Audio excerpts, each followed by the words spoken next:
Iniciando mais uma live. Estamos aqui para dar início a mais uma série, mais um episódio da série Super-Humanos. E eu estou assim bastante impactado com tudo aquilo que a gente já está aprendendo e ainda vai aprender. Seja bem-vindo você que está entrando. Eu preciso me policiar porque a tendência é olhar para o meu rosto, mas eu tenho que olhar para aquele buraquinho ali, aonde você consegue me enxergar. Hoje nós vamos tratar de mais um super-humano. Nós faremos 7 lições em cima desse super-humano que analisaremos hoje. E eu pergunto, vocês estão me ouvindo? Eu estou aqui com o microfone do fone. Sei lá, manda um oi assim se tá dando para ouvir. Manda um ok, alguma coisa assim, algum comentário de que tá dando para ouvir tranquilo. Maravilha. Alan, boa noite. Helena, tá dando para ouvir então. Tá tudo em ordem. Seguinte, o nome da série é Super-Humanos. Mas hoje até mandei uma história aí um pouquinho engraçado, né? Uma carinha Tobias. Ah, sua esposa Lilian. Tobias, eu sou louco pra conhecer teu filho. Que bênção.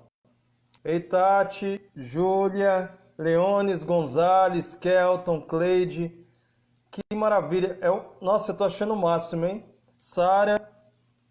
No começo eu não tava gostando de fazer live, mas agora eu não vejo a hora de chegar às 8 horas pra gente poder compartilhar a palavra de Deus juntos. Eu até peço que você curta o... Eu nunca pensei que eu fosse falar isso, né? Thaís, Andréia, lá de São Paulo. Eu nunca pensei que fosse falar isso, mas olha, curte o vídeo se você gostou, compartilha, e eu também estou salvando esse vídeo no YouTube.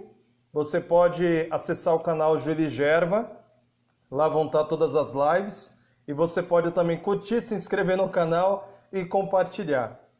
Camille, ei linda, irmã Carminha, minha mamãe também está aí. É uma alegria a gente poder estar junto. Olha, eu li um texto hoje muito especial, mostrando que de fato Deus vai usar a tecnologia para acelerar e concluir essa obra, porque com certeza eu estou falando agora com pessoas que no meu dia a dia não estaria juntos, né? Tem gente aqui de São Paulo, de Minas, da Bahia. Igor, meu amigão, que bom que você está aqui. Sandra, que bom que você está aqui também. Vamos entrar então no tema. Eu gosto que as lives sejam breves. Eu não costumo me demorar nas minhas mensagens. Então, Renato e Saulo não está perdendo nenhum. Que bênção, uma alegria. Hoje falaremos de mais um super-humano que está registrado no livro de Gênesis. A ideia é, em cada live, a gente passando pelas escrituras, encontrando pessoas que fizeram o bem, homens e mulheres que buscaram viver dentro da sua humanidade. E é importante entender que quando eu falo em humanidade, o parâmetro de ser humano, aquele que de fato viveu a plenitude da humanidade, foi a pessoa de Jesus Cristo. É uma pena, Lucimar, seja bem-vinda. É uma pena que eu sou um homem que gosto das coisas de Deus. Deus me alcançou, Deus me tirou das trevas, eu me colocou numa pedra, Deus fez uma maravilha na minha vida. E eu amo fazer as coisas do Senhor, mas eu sou, infelizmente, obrigado a dizer que a religião, em grande medida, faz muitas vezes um desserviço com relação à pessoa de Cristo, criando uma caricatura de Deus, uma caricatura do Evangelho, uma caricatura da pessoa de Jesus Cristo. Isso acaba afastando muitas pessoas de entender a humanidade da pessoa de Jesus Cristo. De entender que Jesus é não só a plataforma da humanidade, mas o teto do ser humano. Jesus é o alvo, é o modelo do que um ser humano deve ser. Então, nessa série Super-Humanos, todos aqueles que nós analisamos e ainda analisaremos são sombras da pessoa de Jesus Cristo, são como fagulhas de quem Jesus Cristo de fato é, foi e sempre será. Com certeza, aqui Benjamin entrando, um grande amigo, pastor em São Paulo. Enoque é o nosso paradigma, nós veremos isso. Então, para entrar no tema, nós falaremos de 7 temas. Eu já estava em oração antes de vocês entrarem e eu vou agora entrar direto no assunto. Primeira observação de hoje. Hoje eu mandei coloquei no meu stories, né, uma foto engraçada de eu fazendo uma cara de susto. Você já leu Isaías 1, verso 3? O profeta Isaías diz que, nesse versículo, capítulo 1, verso 3, o boi e o jumento conhecem o seu respectivo dono, mas o meu povo não entende. É muito constrangedor o que eu vou dizer aqui, mas quando eu faço uma comparação dizendo que muitas vezes nós, como seres humanos, agimos como animais, em certa medida eu preciso pedir perdão aos animais. E eu vou explicar por quê. O profeta Isaías diz que muitas vezes o boi e o jumento conhecem seu dono, mas o povo não entende. Na Arca de Noé, o patriarca junto à sua família entraram na arca, os animais de modo obediente entraram na arca, enquanto a humanidade ficou do lado de fora. Quando Jonas, o profeta, entre aspas, né, não é bom usar um termo pejorativo, mas o profeta de modo teimoso estava relutando em cumprir a missão de ir até Nínive, ele partiu num navio em direção a Tarsis. Com certeza, Jovem Jesus, nosso maior exemplo. E quando Jonas partiu em direção a Tarsis, você conhece essa história, toda criança conhece, ele foi atirado no mar, um grande peixe engoliu Jonas e fez com que ele de fato cumprisse a missão, conduzindo ele para a rota que ele nunca deveria ter se afastado. Quando Elias estava temeroso, escondido, foram corvos, animais que levaram comida para o servo. Quando Balaão estava buscado pela luxúria, pela ganância, pelos ganhos terrenos, foi um animal que o repreendeu pelo Deus. E muitos outros exemplos de situações onde, de modo constrangedor, animais demonstraram mais capacidade de obedecer e compreender o plano de Deus do que até mesmo os seres humanos. De modo que, quando eu falo que muitas vezes nós agimos como cães, ou a gente às vezes age como um jumento, como um burro, como um leão feroz, de uma maneira animalesca, eu quero me referir ao fato de que o modelo do ser humano é a pessoa de Jesus Cristo. E quando eu falo de Jesus Cristo como nosso modelo, eu estou me referindo não tão somente ao fato de que Jesus é o Verbo que se fez carne, Jesus é o Deus encarnado, Jesus é o Filho do Deus Altíssimo, mas também Jesus é homem em toda a sua plenitude. E Jesus viveu a plenitude da sua humanidade, mostrando como, de fato, nós podemos ser humanos. Muito bem. Indo agora para o texto bíblico de Gênesis, capítulo 5, que fala sobre Enoque, que é o super-humano de hoje. Isolda, seja bem-vinda. Leones fez uma participação, como diz na Bíblia, Jesus Cristo é o alfa e o ômega, princípio e o fim, Jeová, Filho de Deus, amém, louvado seja o nome do Senhor. Enoque, eu quero ler contigo Gênesis 5, verso 21 em diante. Enoque viveu 65 anos e gerou a Metusalém. Primeira lição de um super-humano: a paternidade. Nesse momento eu estou falando sobre Enoque, né? Mas isso serve tanto para o homem quanto para a mulher. A transformação que é gerada num ser humano quando ele tem a dádiva, quando ele tem o presente, quando ele tem a oportunidade de gerar um filho. Eu me lembro muito bem de como minha vida mudou radicalmente. Houve uma mudança profunda quando eu me tornei pai e minha esposa se tornou mãe. Parece assim que antes da paternidade você tem uma percepção muito mais voltada para si. E quando você vê ali um serzinho dependendo de ti, pequenininho assim e já tão amado, você tem uma mudança poderosa, uma transformação muito grande de perspectiva, de percepção, de entendimento das coisas de Deus. Eu diria que a paternidade e a maternidade é uma escola tremenda.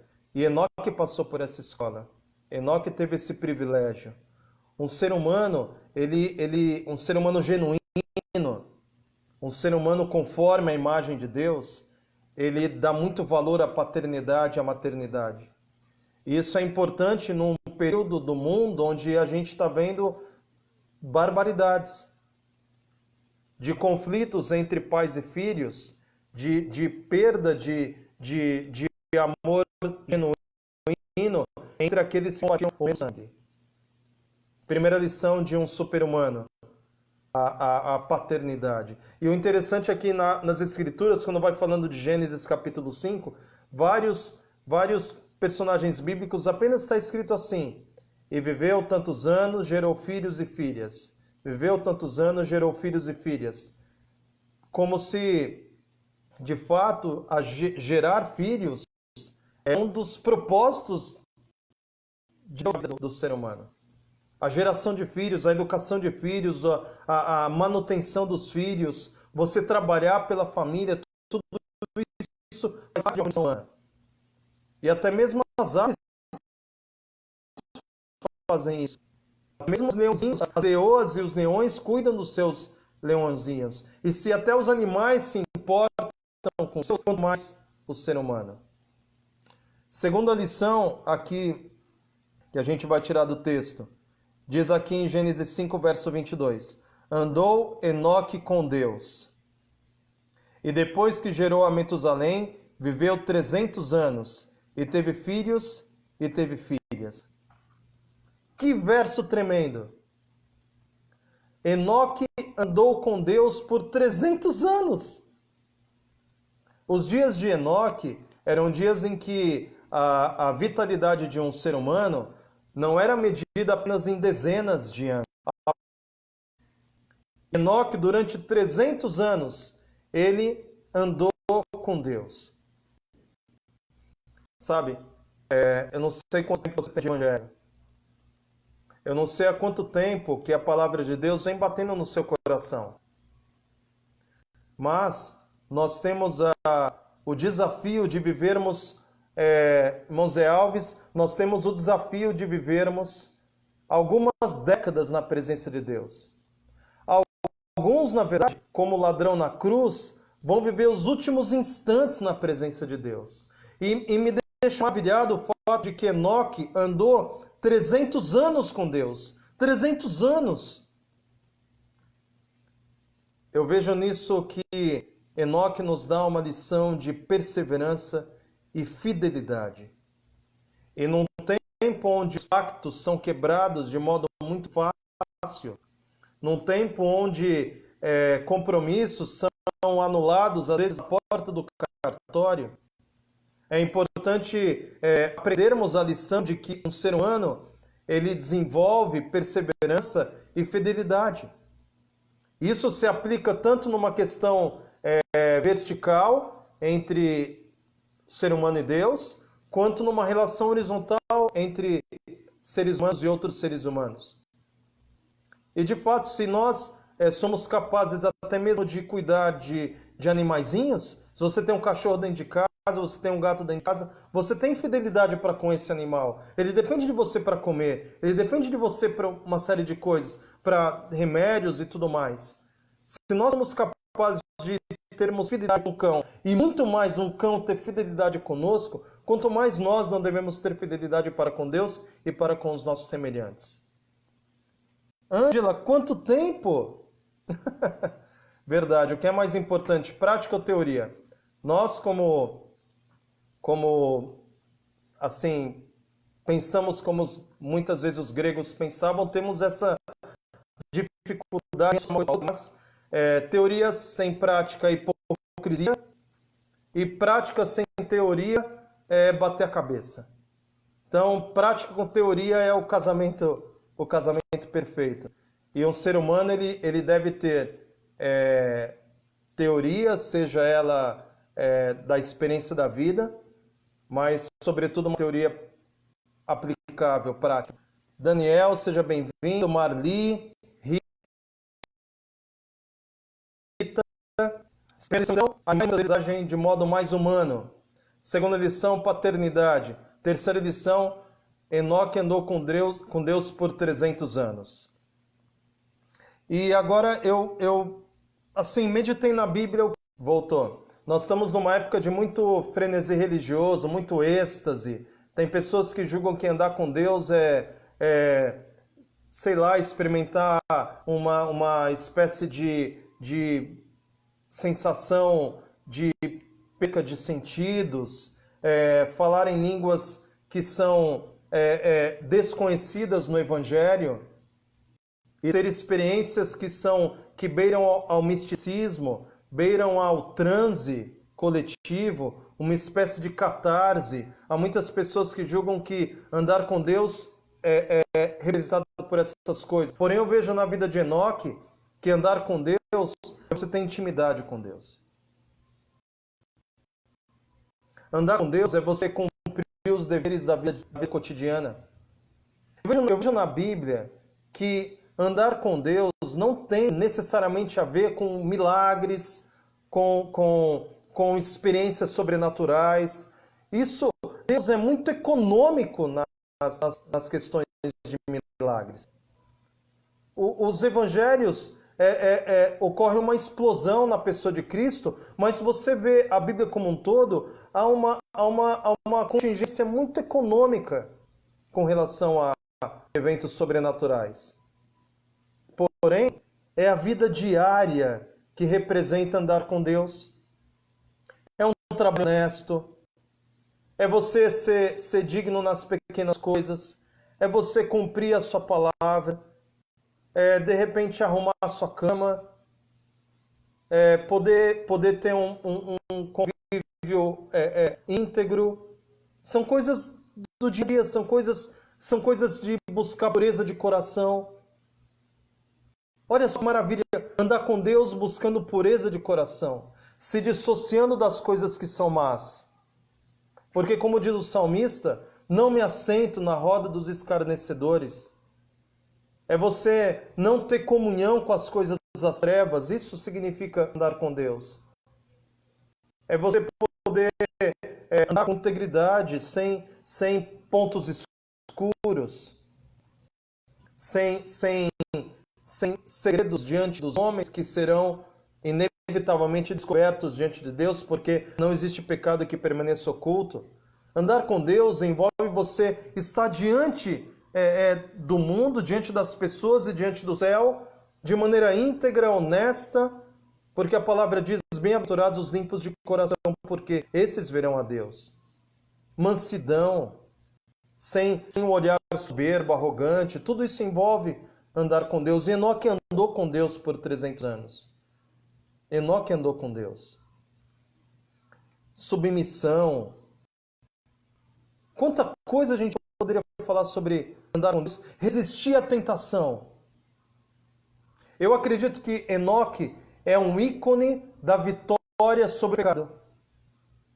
Esse é um ponto que muitas vezes se tornou uma espécie de tabu, mas Enoque é um ícone da vitória sobre o pecado. Ele andou com Deus por 300 anos. Ele desenvolveu intimidade com Deus por 300 anos. A cada ano que se passava, a cada década que se passava, a cada século que se passava, ele tinha mais intimidade com Deus, ao ponto de que Deus levou para si. Enoque foi o primeiro representante humano a ascender aos céus sem ver a morte. Muito bem. Uma quinta lição aqui sobre Enoque é de que, de acordo com Judas, verso 14, ele foi um profeta. E em que sentido ele foi um profeta? Eu quero ler contigo Judas, verso 14. Enoque também foi um profeta. Sabe, são tantas visões em cima desse super-humano. Enoque foi um profeta. Está dizendo aqui em Judas, verso 14.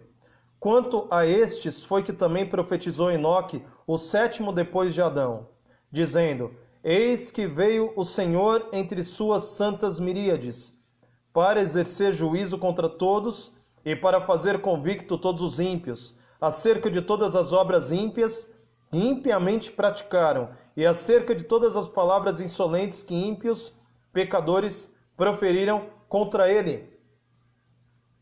Enoque foi um profeta e ele alertou de que no final dos tempos, Jesus Cristo voltaria nas nuvens dos céus.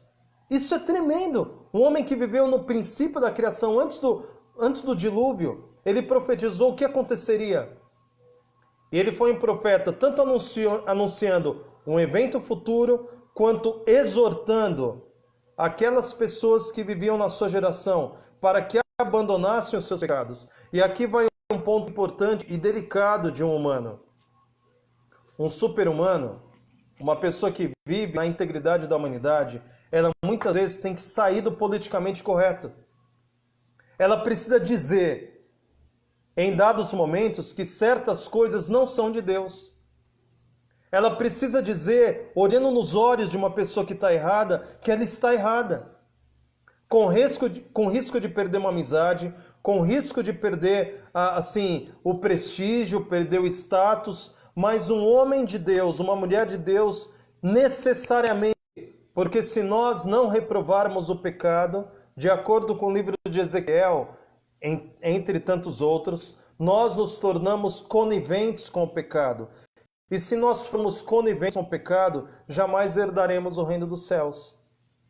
Então, olha que lição difícil que Enoque está nos mostrando. Enoque viveu no meio de uma geração ímpia, uma geração que pouco tempo depois foi destruída pelo dilúvio, e quando Enoque ele interagia com as pessoas, ele repreendia o que estava errado. Sabe, o ministério da confrontação, ele não é um ministério fácil. Porque existe uma linha tênue entre você repreender uma pessoa na carne e você repreender uma pessoa no espírito. Repreender na carne é fácil. Só que repreender na carne não produz fruto. Agora, quando repreender no espírito, aí sim a pessoa discerne. Ela pode aceitar ou não, mas ela não consegue discernir. Eu entendo que para repreender alguém no espírito, antes de tudo você deve orar a ponto de você sentir vontade de chorar pela pessoa. Quando você está a ponto de sentir vontade de chorar pelo pecado de uma pessoa, aí eu acredito que é um sinal de que você está prestes a repreender ela no espírito. Voltando aqui à penúltima lição.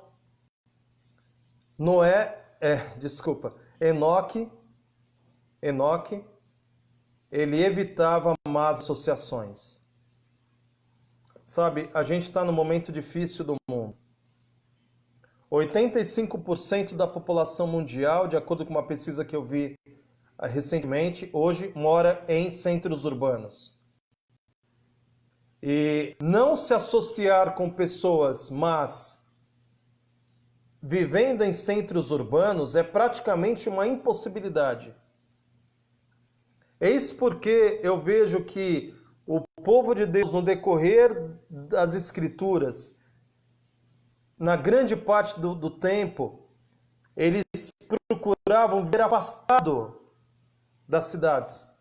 Preferiam viver nos desertos, preferiam viver nas montanhas, preferiam viver sobre angústia, sobre escassez, sobre dificuldades, ao invés de viver sobre o conforto, sobre a estrutura, sobre o entretenimento e todas as comodidades de uma vida urbana. Enoque nos dá a lição de que preferível ter uma vida modesta, pacata, vivendo no campo, do que viver uma vida de luxo, de conforto, de comodidade, vivendo numa cidade. E é fatal nas Escrituras demonstrar que as cidades sempre foram um laço para o povo de Deus. Aqui é mais uma lição difícil da gente administrar, porque existe um preço, existe um fardo de viver longe das comodidades de uma vida urbana. Porém, é esse trabalho humilde que vai trabalhar muitas vezes no coração, para que a gente possa aprender as singelezas e as simplicidades do Evangelho. Sétima e última lição de Enoque. E eu quero aqui ler o último verso dessa noite, dessa live, que está em Hebreus, capítulo 11, verso 5. Olha que lição poderosa. Leones aqui. Enoque foi exemplo de que ser humano... De que se o ser humano quiser, pode sim se desviar do mal. Amém. Enoque, se o mal estava na esquerda, ele ia para a direita. Por isso ele andou com Deus. Ele se desviava do mal, por isso Enoque foi transladado sem ver a morte. Isso é tremendo. Com certeza, Leones, isso é tremendo. E o texto fala justamente isso. Pela fé, Enoque foi transladado para não ver a morte. Não foi achado porque Deus o transladara, pois antes da sua transladação obteve testemunho de haver agradado a Deus. Sem fé é impossível agradar a Deus. Sétima e última lição sobre Enoque. Enoque foi o precursor. Enoque foi o pioneiro daqueles que vão subir aos céus sem ver a morte. Isso é muito tremendo. Enoque não passou pela morte. A Bíblia ensina que, por ocasião da volta do Senhor Jesus, que virá nas nuvens dos céus, não tocará o solo. Porque em Mateus capítulo 24, Jesus diz, olha, se disserem, eu estou no deserto, não ireis. Se sair sobre da casa, não acrediteis. Porque assim como o relâmpago se mostra do oriente até o ocidente, assim será a vinda do Filho do Homem. Ele virá nas nuvens dos céus, com poder e grande glória, trazendo consigo todos os seus anjos. E os que estiverem vivos serão transformados. Os que morreram serão ressuscitados. E todos irão para os céus, para estarem com Cristo por toda a eternidade. Enoque representa aqueles que serão transformados num piscar de olhos, segundo 1 Coríntios 15. Serão levados aos céus sem ver a morte. Que privilégio que Enoque teve! Enoque representa a última geração. Aqueles que poderão, sem ver a morte, sem passar pela angústia da morte, verão o Senhor chegando nas nuvens dos céus. Então, acredito tremendamente que essas 7 lições ensinadas por Enoque, elas servem para a gente entender que ser humano é andar com Deus. Chegamos ao fim dessa live. Eu peço que você deixe aí o seu like, sua reação. Compartilhe para os seus amigos, compartilhe na sua página para que mais pessoas possam acessar esse conteúdo. Essa é a 3ª live.